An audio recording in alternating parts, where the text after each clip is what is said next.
Sinister Gates of Avenged Sevenfold. And I am M. Shadows of Avenged Sevenfold.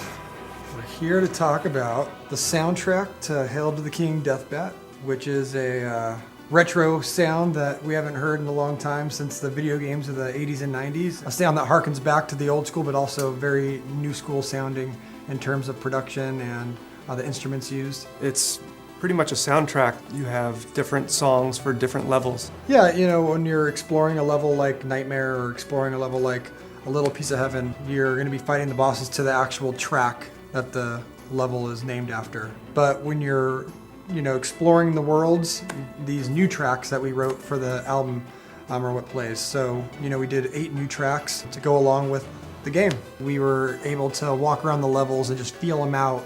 And that's kind of like where the vibe would go, like of what we wanted these songs to sound like and to accompany the player going through these levels. But there's little things like where you open chests, you'll hear the Nightmare theme.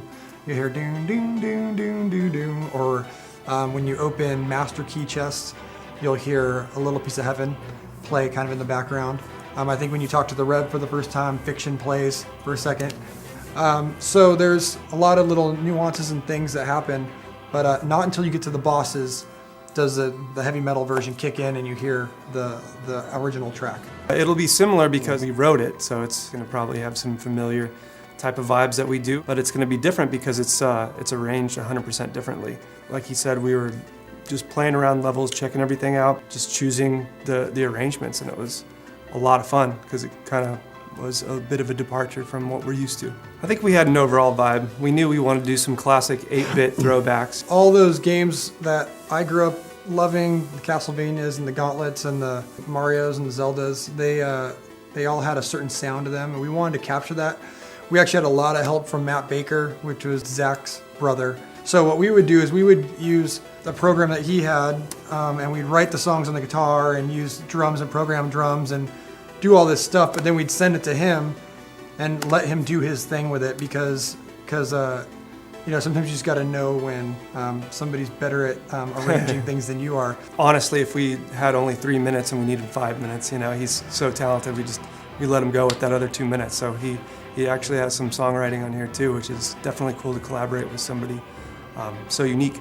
All the songs have a very strong melody that you can hum in your head. And I feel like a strong melody is the most important part to any soundtrack because it's something that you're going to hum along and it takes you right back to that level once you start thinking of that melody. So that was like one of the criteria, was strong melody on everything. Unholy Confessions, for example, that song was like a really sad song and it didn't make the record because we couldn't really agree on a chorus from what I remember. But when you take the whole song and you take it all apart and turn it into a digital world, it does feel like a graveyard. And Unholy Confessions is a title with a graveyard and a song that feels dark. It just all works out. So you got to keep working until it all works out.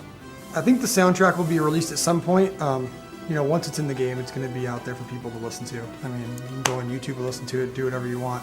We just want people to enjoy it. It's a different side of us. We're proud of it. It's cool, it's fun, and hopefully it will hold some people off because we like to take big breaks in between records, So we just hope people enjoy it.